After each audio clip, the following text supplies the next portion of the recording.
kicking off with our session today. So today, you're going to leave with an understanding of what it takes to be an effective product leader and the areas of focus for your career growth, right? Well, I want to help demystify it. I want us to have a good conversation about it. And naturally, being a good product leader is different in every environment, okay? But there's some core kind of principles and tenets that we focus quite a lot in our product leadership cohort, but also what I want to unpack and pull the curtains back today as well. So before we get started, I like to start a little bit more generally around who is a leader you admire and why, okay? Before we start double clicking a little bit into product leadership. So you can either unmute and say it, or you can drop it into the Zoom chat. And this can be any type of a leader, all right? Sports, someone you've worked with, maybe it's your partner, maybe it's just your school teacher.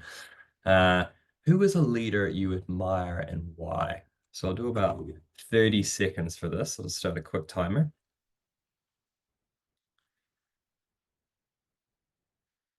And don't be shy if you want to unmute and just tell us quickly. That is good. Otherwise, drop it into the Zoom chat.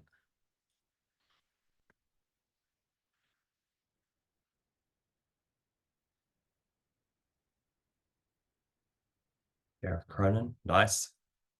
He has done some work with us. Thanks, Mark. But that is the same Gareth, I believe. Yeah, awesome. And why is that, Mark?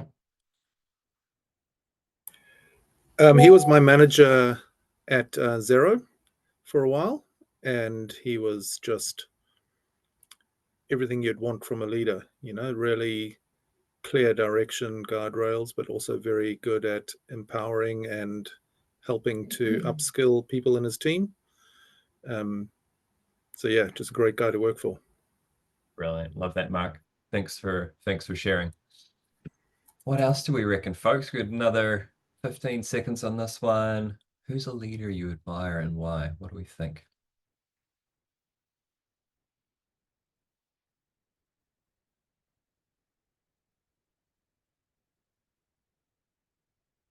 Amy, yeah, Barack Obama, clear communicator, visionary, completely agree. I had the chance to see him speak in 2012 when I graduated politics, and it was incredible.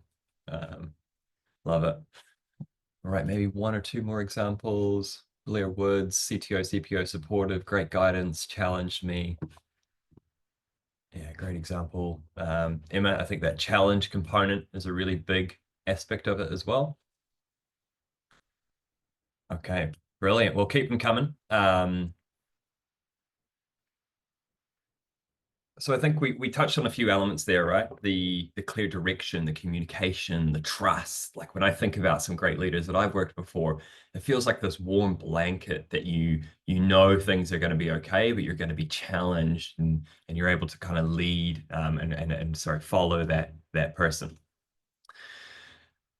So if we bring it back down to technology and what we're doing, and especially as product folks, I think one thing to keep in mind around why product leadership is so important and becoming even more important, especially if we think at an individual contributor level as well, and being able to be a leader within an organization and think more commercially and be able to join the dots between different teams.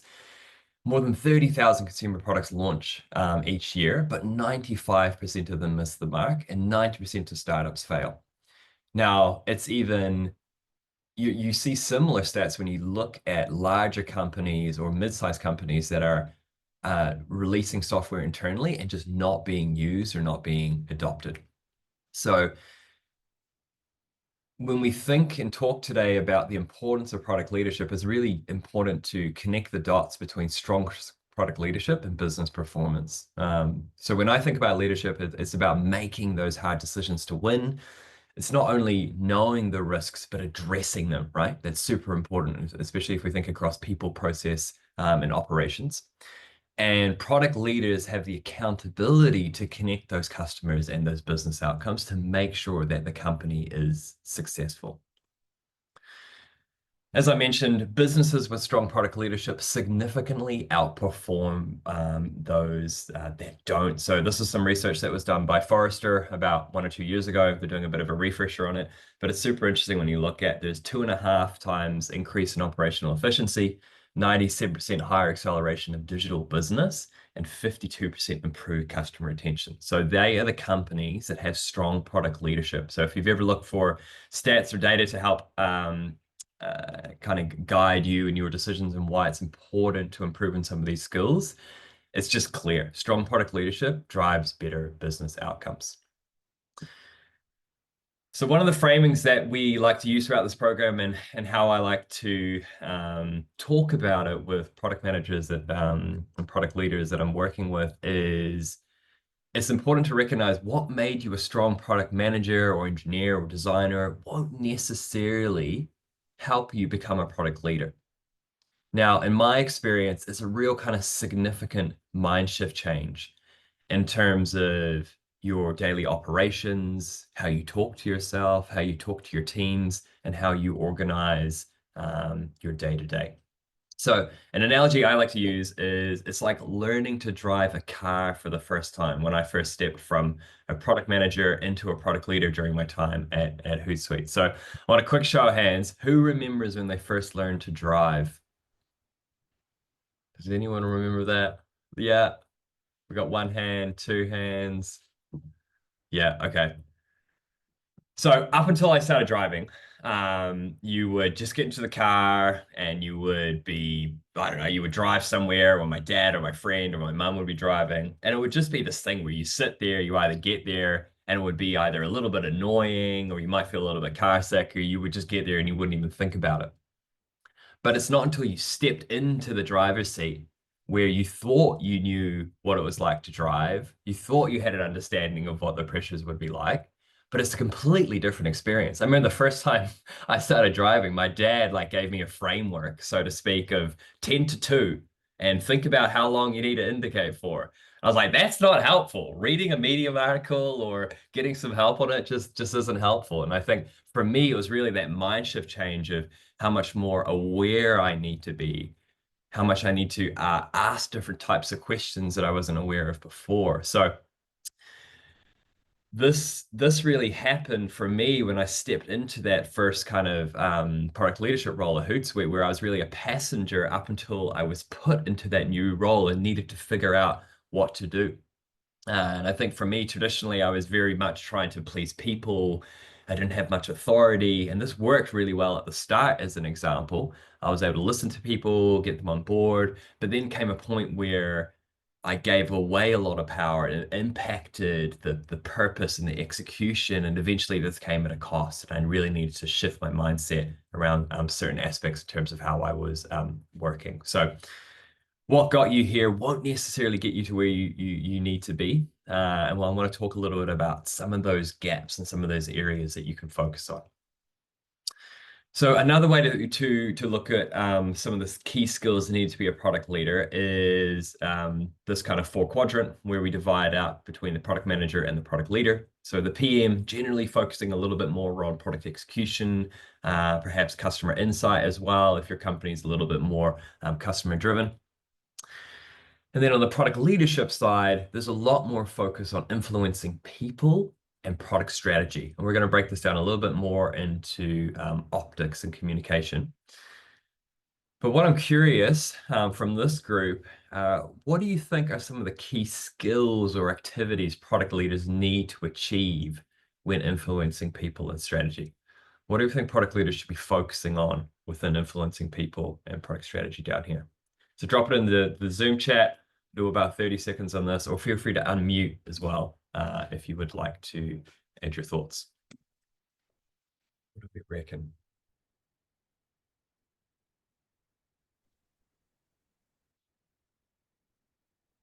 Relationships. Yeah, Emma, tell us a little bit more about that. How is it different?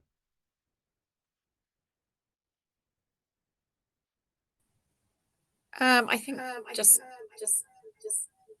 oh, sorry. Oh, sorry, we've got a bit of echo.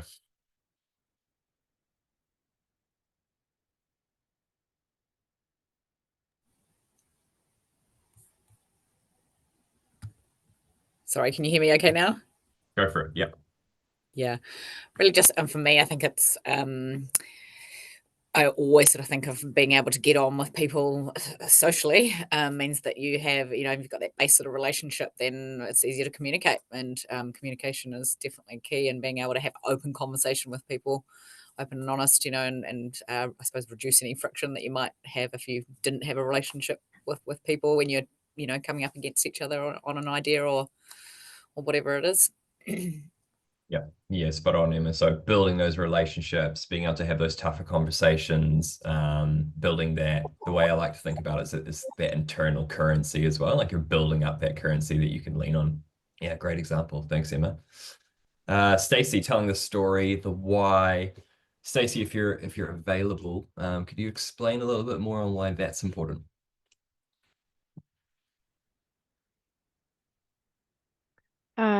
Yep.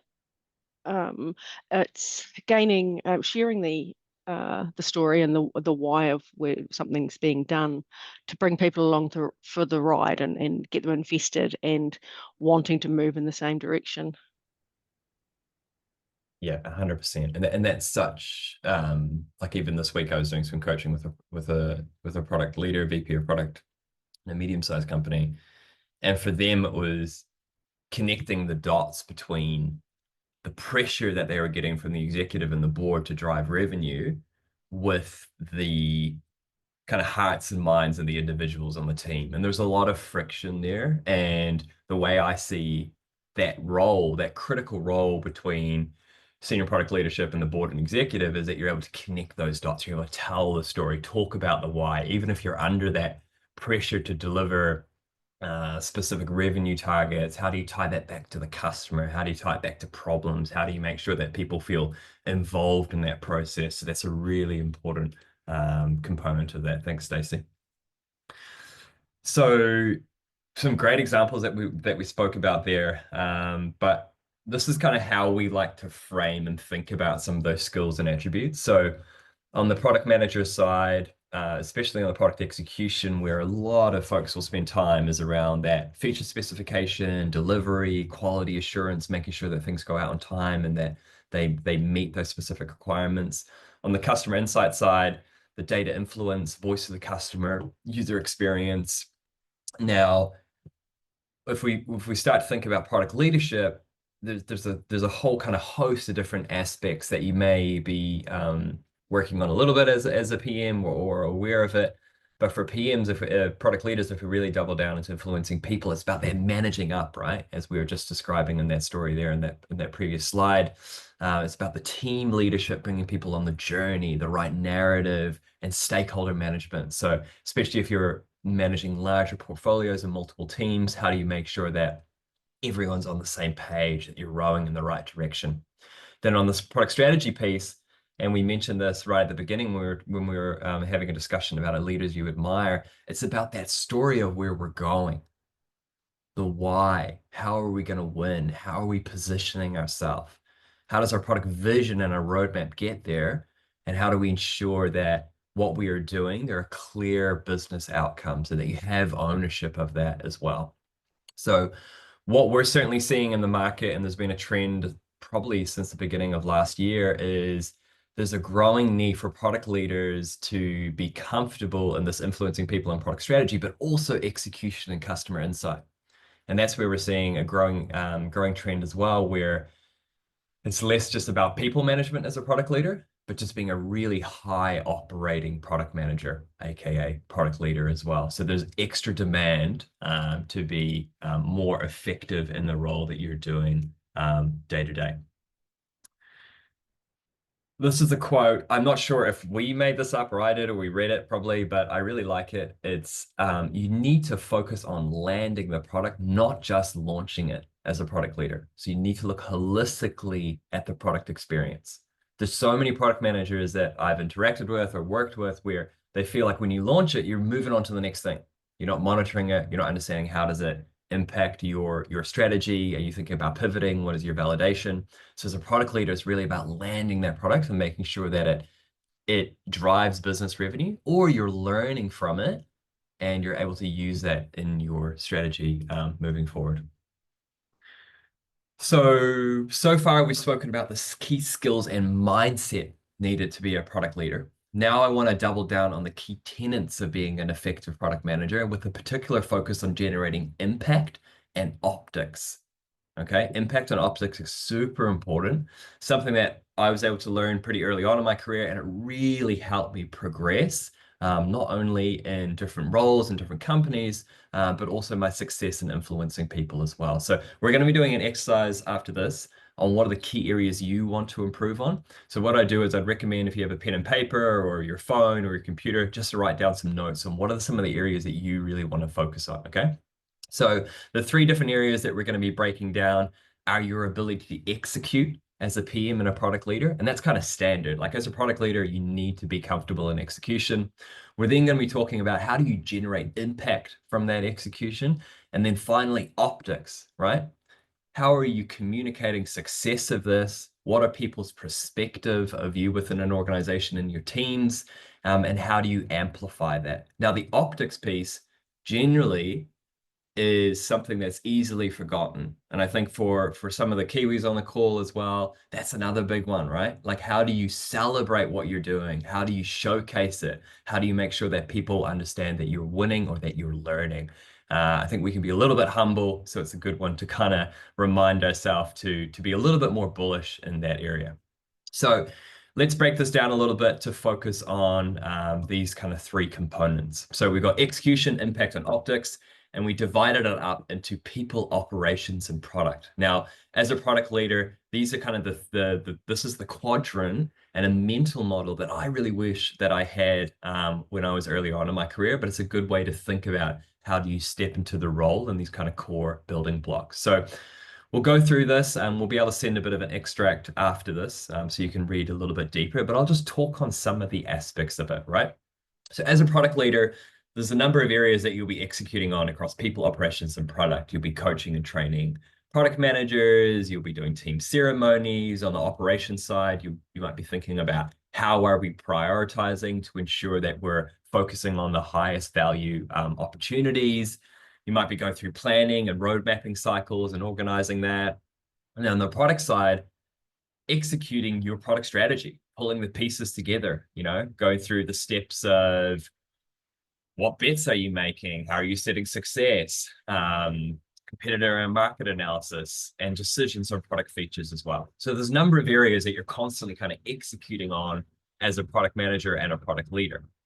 Now, one of the key areas that's often forgotten, and this is certainly what some of the great PMs and product leaders do, is thinking about the impact from what you're executing on, right? So on the people side, you might be doing these activities, but are you increasing the satisfaction score within your team? Are you measuring that? Are you talking about it? Do you have strong support from business leaders? Do they feel like you have a high-performing team? Do they feel like you have the right people on your team? There's certainly a lot of conversations these days around how do you ensure that you're editing fast, that you're uplifting your teams quickly, and product leaders are measured on that as well. So it's really important that you have the data and that you're communicating it clearly. The second part, if we think about operations, so it's very easy to be kind of heads down thinking about how is my team prioritizing? What is the data that they're using? But is that actually increasing the throughput of idea to launch? Is your product development lifecycle increasing in efficiency? Is there better aligned focuses around priorities of work? Does everyone understand what they're doing, why they're doing it? And ultimately, is there reduced cost to deliver? So as I mentioned before, product leadership is about how do we get the right things to market quicker? How do we ensure that we're driving business growth? And are we reducing that cost to deliver? There's no point doing all of this if it's getting more expensive and we're delivering the same amount of features. So really thinking about that impact. And then finally, on the product strategy side, now this might be a little bit more obvious, but are you tracking the impact of all these calories that you're spending burning creating this product strategy? Are you having the product growth that you're expecting? Do you have the right dashboards and analytics set up? Are you increasing customer satisfaction and that revenue growth, right? So there's a number of areas, especially for product leaders, where you need to connect those dots to the impact and the optics. Now, finally, and certainly what we see, what I've experienced in my career, and the folks that we coach at Colab, we had over 250 odd people come through our programs last year. It's the optics piece that people drop the ball on and don't spend the time on. Okay, so if we think about people, operations, and product, if we go back to the people part, you might be doing these execution and these impact parts, but do PMs on your team have confidence and clarity from you? Do they understand their role, their responsibility? That's generally a big gap for product teams, where product leaders haven't clearly communicated either their role and responsibility, or they're not clearly coaching and helping support those individuals. So do you have their support? Do you have strong business leader relationships as well? So that was something that we spoke about earlier with Emma during some of those kind of key areas and responsibility. And how do you measure that, right? That's difficult, but there's definitely certain things that you can pick up on in terms of support with your strategy, support in meetings, feedback, right? Do you have that strong business leadership relationships? On the operations side, if we think about the optics, priorities are easy to communicate. There's not lots of discussion about the priorities constantly. There's not a lot of back and forth. There's not multiple streams of work. Of course, some of that may come up, but you can easily communicate your priorities. There's clear visibility and clarity of roadmaps. Folks understand where to go, how to access the information. How does your work as a product leader fit into the broader organization? That is a really important component of building that trust, to help ensure that stakeholders are aware and engaged. It's incredible when stakeholders start to lose that awareness, that engagement, and the impact that it can have on your product team, and how that can erode over time.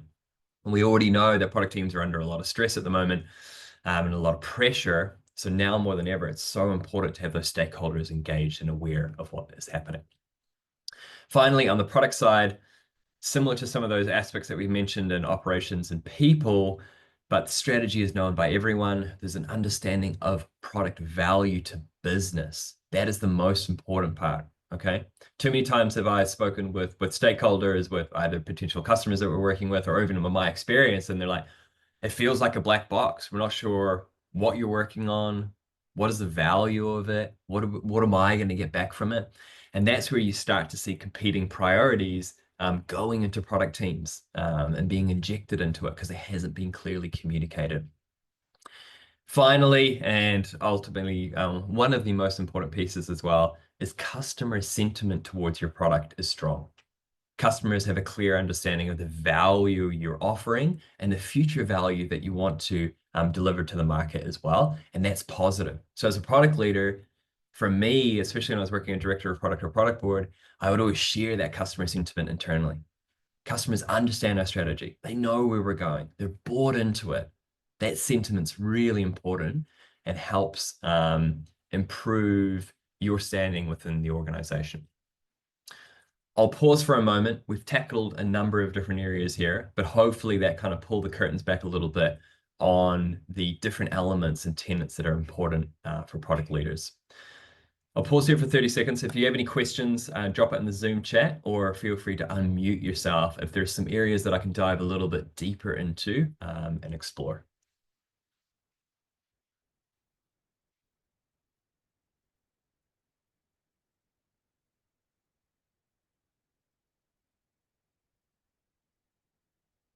All right, maybe a quick thumbs up. Makes sense? Awesome. Okay, so hopefully out of what we've just discussed now, there's a few areas that you're like, you know what, I need to double down and focus on this area. And this is where we're going to do a little bit of a brief activity.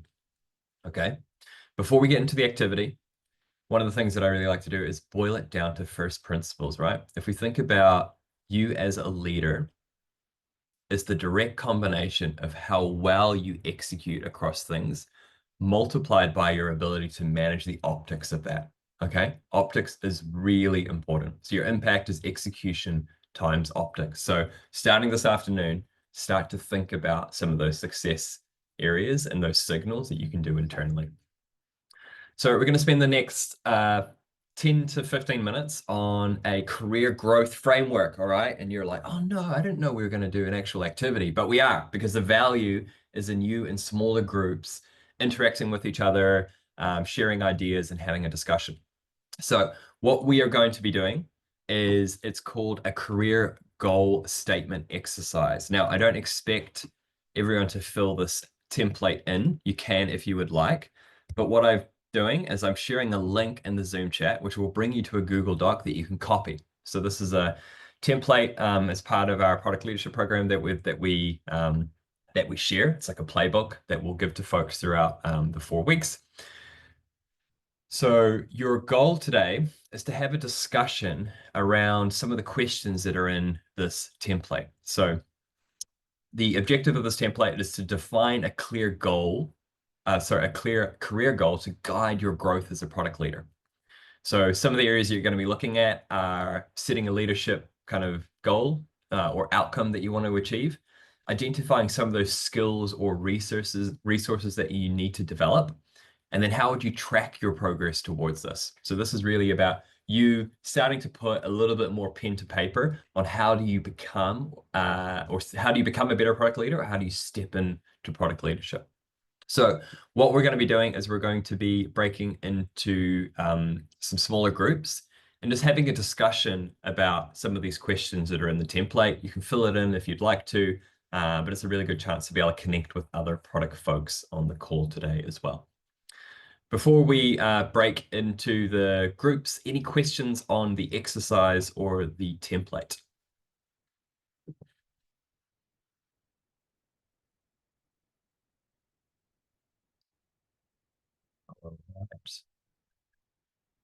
Okay, I'm going to split us out and I'll see you back here in 10 minutes, okay?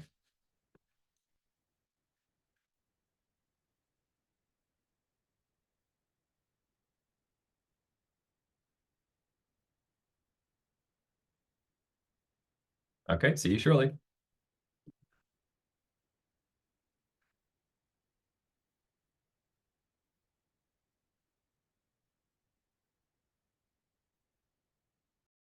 What I want to do briefly is just a 30-second recap, maybe from one person from each group, on what you talked about, any specific insight around what we've discussed today. And I'm going to start with, I believe if I got these groups correctly, Chris and Elliot. Perhaps one of you, if you want to just briefly talk about what you discussed, any kind of key learnings. I'll go for Chris. Yeah, go for it, Chris. Yeah. Good to see you again. Yeah, sure. Yeah, you too. Sorry I jumped on a bit late, but glad I made it. To be honest, we went off script a little bit, but we got to know each other a little bit and come from pretty different backgrounds. I come from like a startup, like bootstrap startup, and Elliot came from more of a larger company. And so when we talked about the size of a company, what's big to me is small to him and vice versa. So that was just kind of an interesting dynamic in the environments that we're in. But as far as areas to improve, we both seem to kind of fall on the celebrating our wins and our team wins. So kind of the whole optics piece that you were talking about, Adam. That's probably the main thing. Awesome. Thanks, Chris, for that summary. And I think you're spot on with product leadership looks so different in different sizes of companies, and the examples of what great product leadership look like might be quite different as well, but I think some of those tenets are still there. Brilliant, thanks. Next group, I believe it is Amy and Stacey, if I got that one correct. Either of you like to volunteer? Stacey, I can see you're unmuted, ready to go. Oh, damn it.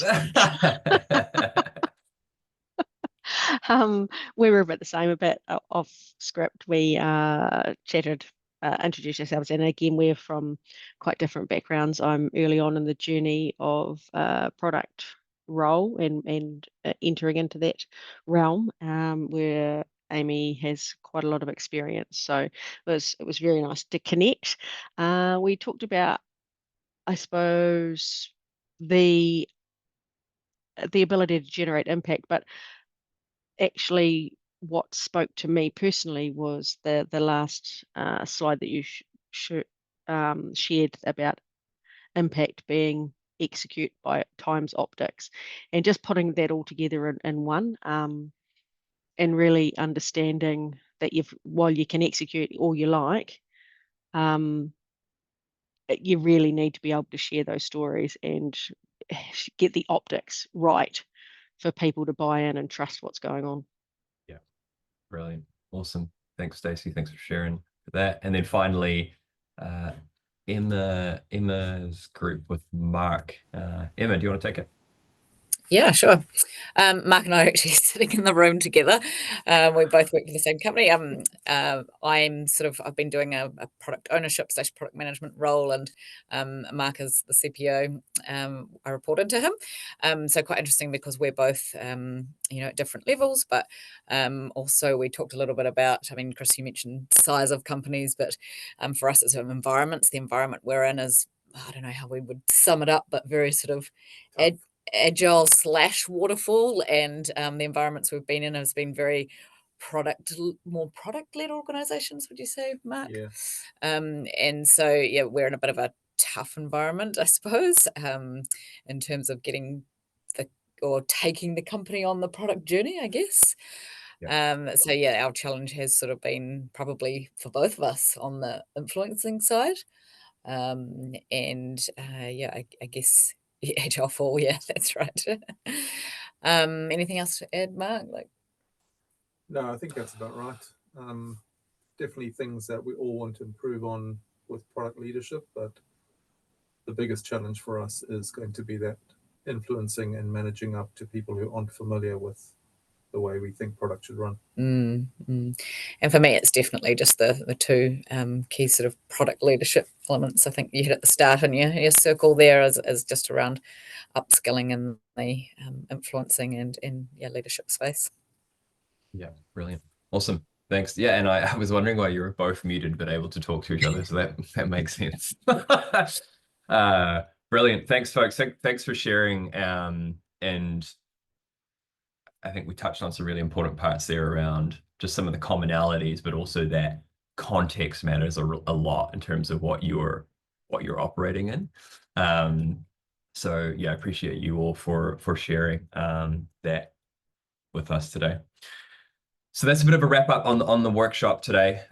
Essentially, that's a precursor to our product leadership program that we developed last year with Melissa, who is a head of product at BT Group in the UK, and also was a head of product at DAZN, kind of the Netflix for sport. But I'm really hoping that gave you some kind of good insight and takeaways that you can bring with you today. And if it did kind of perk your interest in terms of the rest of what we can help kind of shape and uplift your product leadership capabilities, we do have a cohort kicking off on April 8th as well. But please feel free to continue to update the template and use it.